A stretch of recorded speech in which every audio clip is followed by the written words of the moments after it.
challenging times, what I'm going to be doing is pulling a lot of information from University of Pennsylvania's Master of Applied Positive Psychology program. This is basically the world-class center for information on the art and science of happiness. What I'm going to invite people to do, and Stephen's been helpful in the chat, is if you have a phone, open up your phone to the photo. Don't take a picture of that QR code, but just open up the camera, and that should bring you to a link to join the WhatsApp group, which is going to be part of our global community for this morning. And what we're going to do is that we're going to be doing some exercises in the chat as well as in WhatsApp. Here is our agenda for our brief class today. We're going to be talking about post-traumatic growth, which is the opposite of post-traumatic stress disorder. We're also going to be talking about benefit finding and what I call your 3 a.m. friend. This is actually a suicide prevention model. And when I created this last year, we actually got confirmation that we have prevented 1 suicide that we're aware of using this technique. So I'm going to share with you how to use that. Again, here is the QR code. Now, here's how post-traumatic growth works. So on the left-hand side of the slide, we have normal life. Everything's just going along fine. And then we have a traumatic event and things go downhill. We get depressed, we get sad, we start crying, bad things happen. And you actually have 4 areas that you can pivot from at that point. Now, the worst case scenario is succumbing to the event. So let's say we have a worst case scenario, someone very close to you dies and you become depressed and you never get out of bed. You lose your job because you stop going to work. You lose your home because you've lost your income and you just become this depressed person that never ever recovered. So this is called succumbing to post-traumatic stress disorder. Now, one step above that is still being within post-traumatic stress disorder, but you have what's called survival with impairment. This would be, for example, let's say that I was in a plane crash and maybe I have to fly for a living. Maybe part of my job is that I have to fly around the world. Well, now I'm still willing to fly, but I have panic attacks and I'm completely nervous about it. So now I would get a service dog and the service dog would calm me down.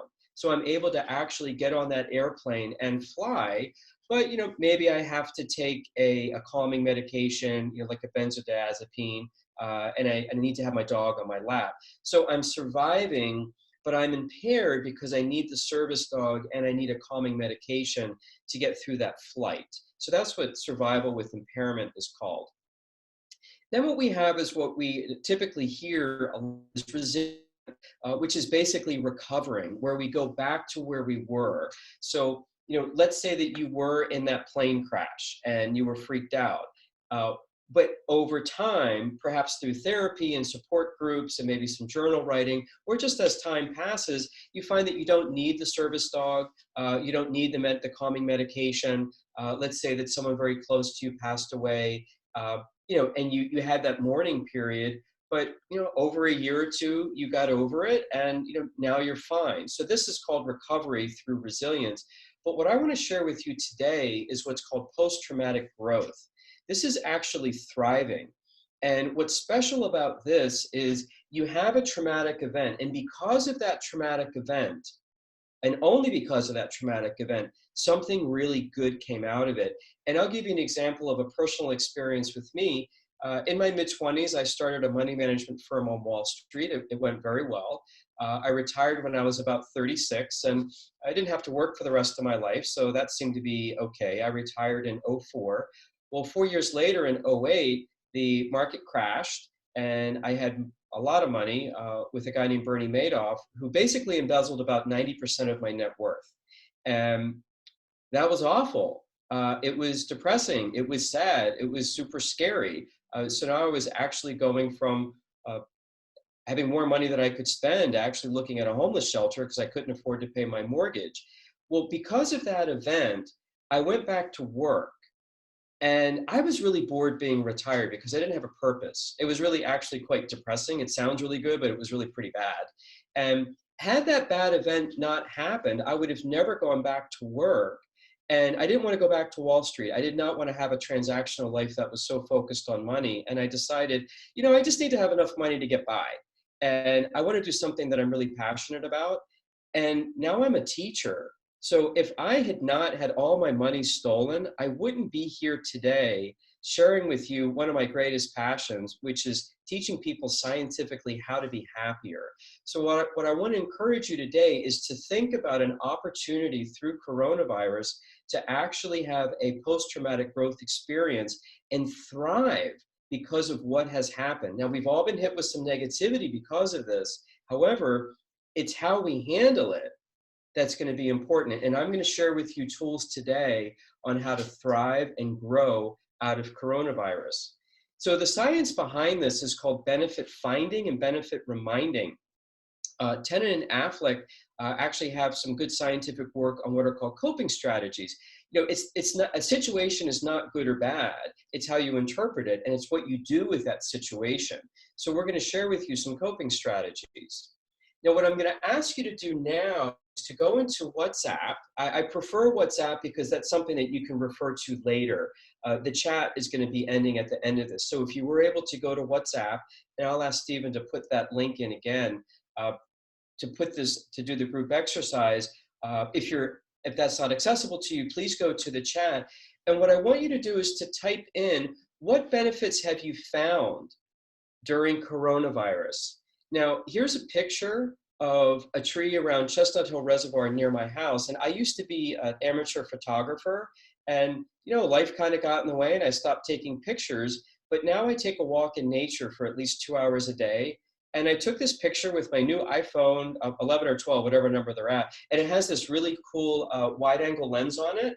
And to me, this looks like this really cool bonsai tree. And so now I'm photographing again because I have time to do that. So that's one of the benefits that I've found. And I found several others, and I'm going to share with you my benefits to hopefully give you some seeds of thought so that you can find the benefits for yourself. Now, I love art. I'm not good at it. So this is actually Claude, this is a Monet. This is Claude Monet's wife. It's actually paint by numbers.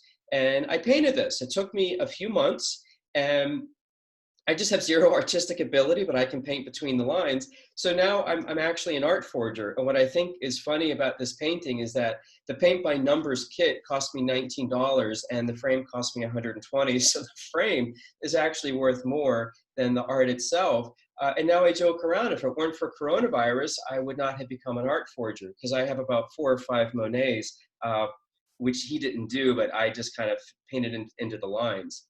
The next one is that I would have never become a bonsai farmer. I love bonsai trees. I think they're gorgeous. And I went to brusselsbonsai.com in Mississippi in the United States, and you can buy, seeds, which will take you about 5 years before you can actually trim the tree, up to an 8-year-old tree. Some things are not terribly expensive. So I bought this tree. It's about 8 years old with a little book on how to trim it.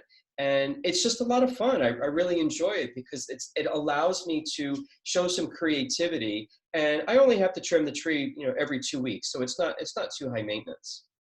And then I live alone and I'm not seeing people. So I decided to adopt a cat. And when I got this cat, my only requirement was the cat has to be super affectionate. So they said, would you mind adopting an adult cat that has feline leukemia? And I said, that's fine, because not that many people would want a cat that's going to have a short lifespan. But I said, as long as the cat's affectionate, I'll take him in. And he looks like a leopard. So I called him Leo. And just to remind myself that when I got him, I've called him Leo Quarantine. And this is his favorite seat, which is right next to this pillow that I got when I was teaching at Hult, London. And he looks like a king. So now I've called him King Leo Quarantine of Brookline. And he's super affectionate. He keeps me company. Had I hadn't had coronavirus, I wouldn't have gotten a cat. So I encourage you to type into the chat. And I'm taking a look at it now on my phone. I see some people putting in, more learning. Yeah, Coursera is a great place to learn more things. YouTube, I'm actually reviving my German by doing Duolingo 5 minutes a day. So far it's working. So now let's move on to some people that might be experiencing anxiety. One of the issues that I had found when I started working at Hult is I felt that the students had a higher level of anxiety on the Boston campus because, one, they're undergrads. So they're 18, they just became adults. They just came to the United States and they've lost their support network, so they're alone. And it's also something new. You just started college, so lots and lots of changes. Humans aren't very comfortable with change, and I noticed that there were higher levels of anxiety, but I didn't know if it was abnormal or normal. And I was very anxious in college. So let's take a look at some research about anxiety and how we cope. The data shows that actually 63% of college students in the United States have overwhelming anxiety in a 12-month period. That's 2 out of 3. That's most of you. So if you're nervous in college, welcome to the club. You're kind of normal. This is Dr. Marty Seligman. He is the father of positive psychology, and he started the Master of Positive Psychology program at the University of Pennsylvania. And positive psychology is really the science of happiness. And so a lot of people talk about being happy. So let's take a look at some actual research. Forbes magazine was looking at the richest Americans, and they surveyed them, how happy are you? And they gave you a scale of 1 to 7, and the richest Americans, and we're talking billionaires, were at 5.8. So some people would think, oh, they're going to get a 7.1. No, they're at a 5.8. Why? You take money for granted after a while, and you have a pretty complicated life. You're actually have a lot of people that want your money. You can be victim to kidnapping, robbing. You have incredibly complicated taxes. So it's not all great. I mean, it's good, but it's not a 7. It's actually a 5.8. But now let's look at international college students, who most of them are not billionaires, 4.9. That's less than a point away. That looks really good, doesn't it? However, life is relative.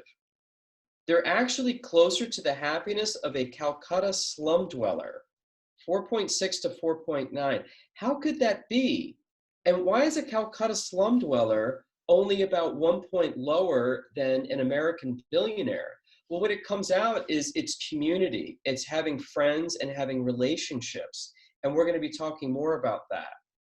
And this is what the researchers showed about actually being happy. How does it work? Some people just seem happy and some people just seem pretty unhappy all the time.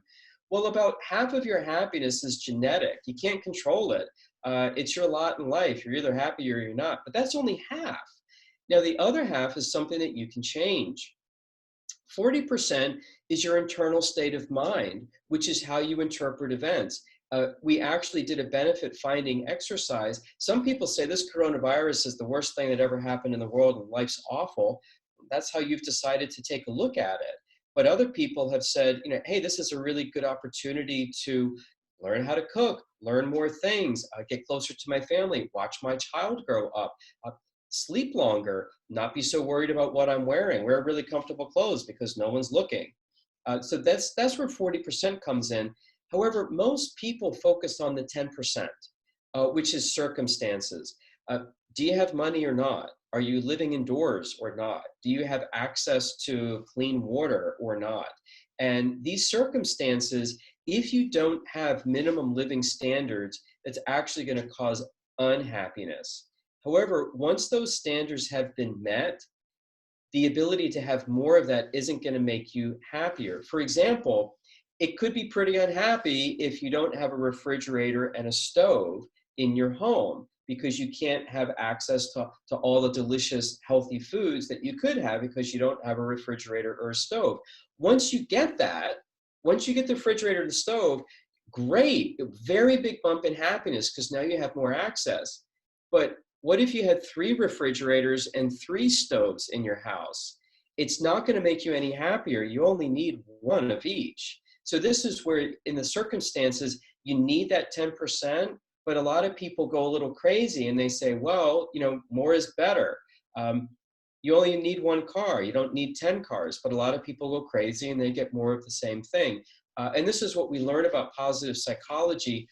Enough is enough. Really, the focus needs to be more on how you're interpreting things in your internal state of mind.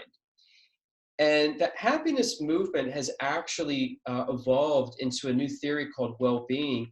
And PERMA is the latest research model. And if you take a look at this slide, happiness and well-being is really a constellation of 5 items. Having positive emotions on a daily basis. Is there something on a daily basis that's putting you in a good mood? Doesn't matter what it is. The E is engagement, and this is where you lose track of time, where you just get so involved in something that time goes by really quickly. For me, painting, I lose track of time. I paint for a couple hours at a time. I listen to an Audible book, and I just get totally absorbed in that. Positive relationships. Are you surrounding yourself, whether it's digitally or in person, with people who love and support you, as opposed to drag you down and say nasty things? Positive relationships are incredibly important. And then there's meaning. Does your life have a purpose? Are you on this earth for some reason to do some good while you're here? Having a purpose is incredibly important, which is why I got depressed when I was retired. I didn't have any meaning. I had plenty of money, but it was just really boring. You can only do so much. Working again and being a teacher has given me huge meaning, and I absolutely love it. Next one is accomplishment. This could be something as big as winning the Nobel Prize, or it could be something as small as winning a video game. For example, I'm rebrushing up on my German with this Duolingo app, 5 minutes a day, and they have this little bell that dings that like the king's approaching. Oh, you got 10 in a row, right? And then I get these little badges like, oh, you won 10 points. I mean, 10 points that aren't going to do anything for me, but they make me feel good. So your accomplishments, whether they're large or small, are actually meaningful. Now, I want to share with you now a 1938 study from Harvard. It's actually the longest study that Harvard ever did. And I'm going to ask you to go into the chat now, just the chat, not WhatsApp, because I'm looking at the chat. What is the one thing that you think leads to a healthy and happy life? So please type into the chat, what's the one thing that you think leads to a healthy and happy life? And while you're typing in there, I'll tell you a little bit about the study. Okay, love, contentment, meaningful work, great.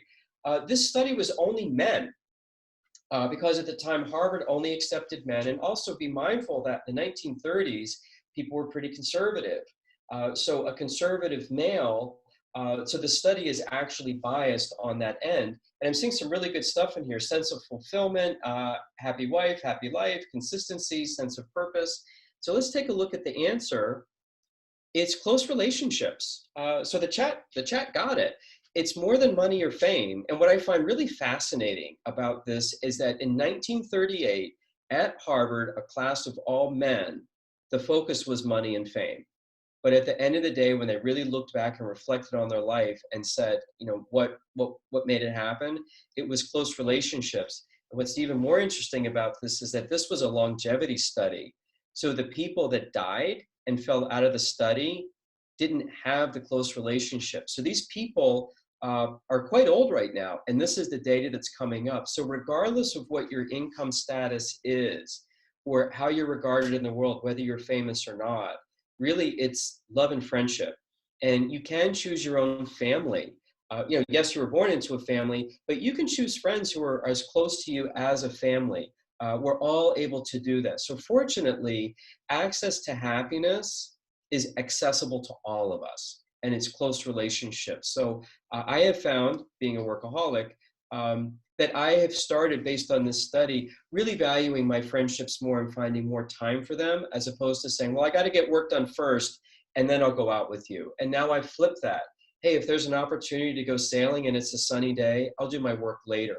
And that's been a big shift for me, because I was raised with a very strong work ethic, and I've had to shift that over time.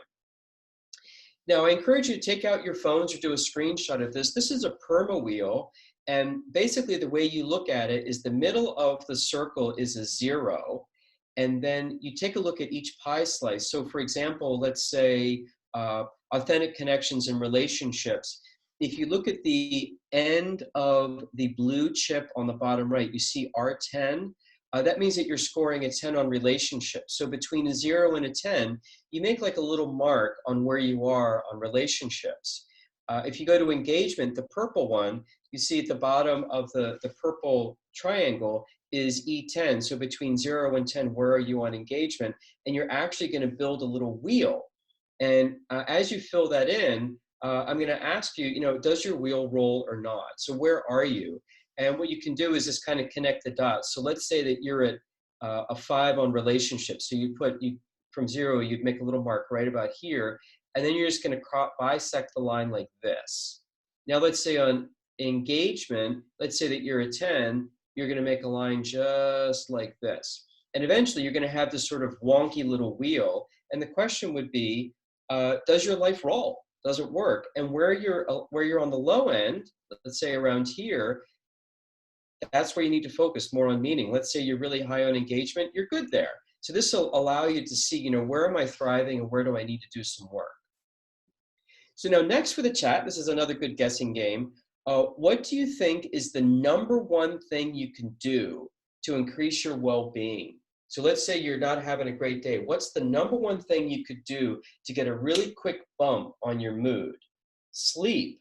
Okay. Meditation. Be kind to others. Dance. Oh, I love dancing. Dance, food, breathing exercise, walking, exercise, physical activity. Listen, coffee, music, moving, running, sun, running, meditation, laughing, spirituality, sing, talk to a friend, writing, shower. All these are great and all these work. And one person actually got it. Practice something. Yep, keep going. So here is what the science shows us. It's doing a kindness for someone. It's doing a kindness. It's the most reliable bump in happiness you can do. So what I encourage you to think of, what is something you could do that would be really kind for someone else? It's an unexpected kindness. So perhaps you have an opportunity to do a surprise for someone. So within the next 48 hours, I'm going to invite you to do an exercise that's going to help you get happier and it's going to make someone's day at the same time. Find one expected kind thing to do tomorrow and just do it. And it doesn't have to involve money. I have to say the most meaningful things I've done for my friends is to give them a handwritten postcard and talk to them about specifically why their friendship is so valuable to me. And, I'm a guy, I was raised in the 60s, kind of conservative. It's kind of hard for me to get that touchy-feely. So I have a hard time saying it to your face, but I can write it down on a postcard and then I go to the mailbox and it's a little hard to throw it in, but I throw it in there. And when I did it, I was really surprised about a year later at a friend's house for dinner. And on his refrigerator door was a postcard that I recognized. I wasn't sure where it was from, and it was my handwriting. And he kept my postcard. And it was the only thing that was on his fridge. And I thought, wow, that impacted him. So it's really important. And by the way, handwritten notes are so rare these days. People love it because it means that you really spent some time. So I would suggest doing something like that or whatever idea kind of comes to your own mind. Now, what I'm going to ask you to do is type into the chat, how many people, and I'm looking for a number, how many people could you call at 3 a.m., middle of the night, and tell your troubles to? How many people can you do? So just type into the chat. It could be 0, could be 1, could be 5, could be 100, 1, 4, 3. Yes, no, this is pretty normal data. We're looking at single digits. That's normal. That's fine. I see someone's got that. I saw 2 10s in here. Myself, yeah, certainly you can talk to yourself. Okay, beautiful. This is something that I created about a year ago. And when people are having a hard time, they need to talk it out. There's an old Irish proverb that a problem shared is a problem halved.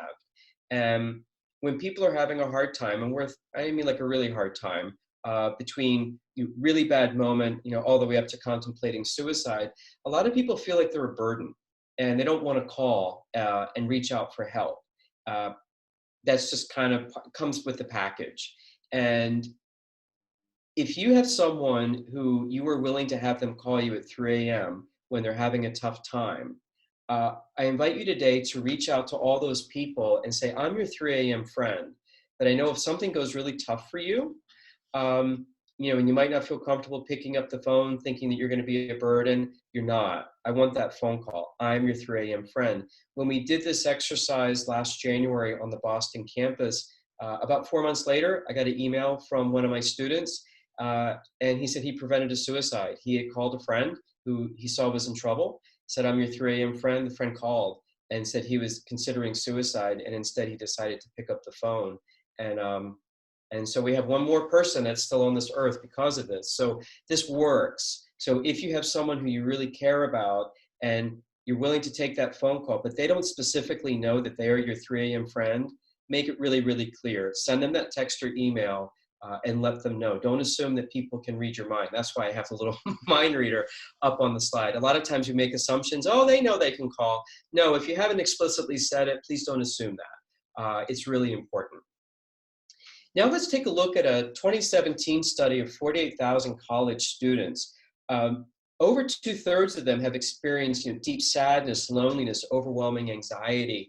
Actually, 12% have considered suicide, and only 19% have been like, no, I've never felt lonely. I've been fine.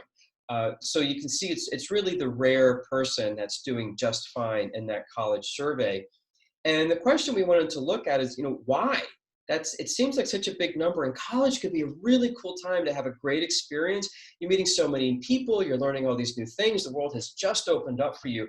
It's a time to just have pleasure and savor it. Why are we so anxious? And so the University of Pennsylvania was trying to figure it out.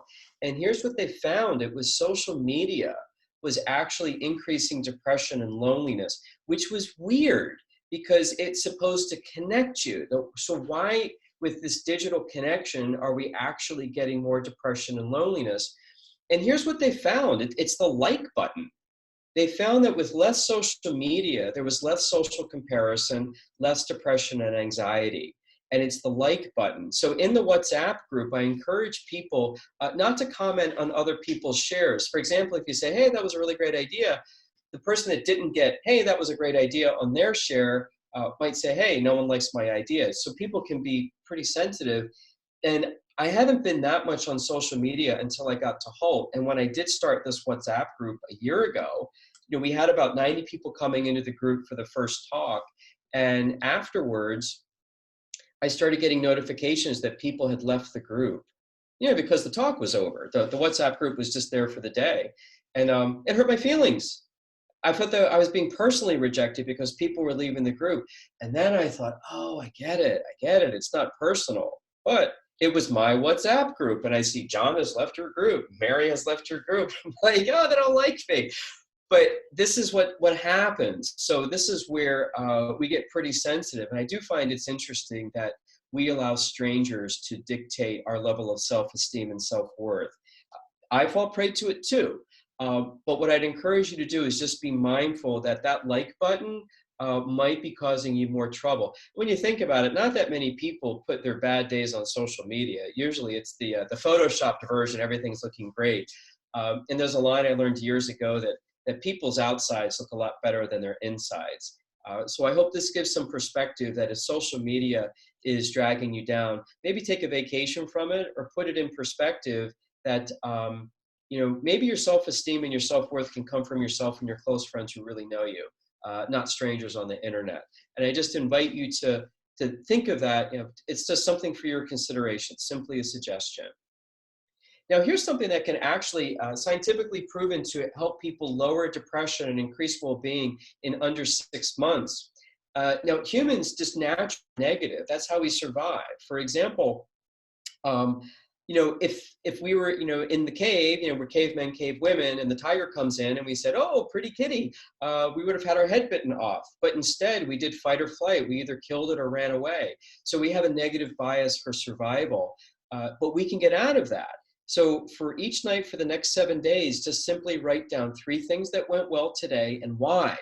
The why is really important because it shows you what your strengths are. In 6 months, the odds are heavily favored that your well-being will increase. So now we're going to pick up the chat again on WhatsApp, and we're going to share with each other in this community today, because right now we're a family for for 45 minutes. What cool resources would you like to share with people in WhatsApp? This is my best friend, Shelly. This is a picture of her. I actually uploaded this picture to a website in China, and they sent me paint by numbers. So I'm going to make her portrait for her birthday on September 8th. Now, here's the QR code and the website for that. It costs about $50. It's a little bit pricey. Paintnumbers.shop takes about a month to get it. So I'm in the United States. This was in China. It takes a while to have it come. But this is what I want to share with you. If you think that Paint by Numbers and maybe uploading a really cool photograph of a friend and making a portrait for them, or just some picture that you like is really cool, I'm going to share that with you. And I don't get a commission. I have no affiliation with this company. but it's making Christmas presents and birthday presents. So I want to share that with you. And what I invite you to do is, are there some cool things that you've been doing that you'd like to share? YouTube videos that are funny, maybe like free yoga classes. Please pop into the chat or into WhatsApp some resources that you would like to share with the group so that other people can take a look. One of my favorite movies, Crazy Rich Asians, I think it's great. It's not Shakespeare, but it's really good. Another Netflix one that I love is a series called Hollywood. BritBox is a really cool app. It's basically the British Netflix. Poirot and The Royal is also a good show. So feel free to just share, resources that you think are like really, really cool. And right now we're ready for Q&A. So I'm going to ask Stephen,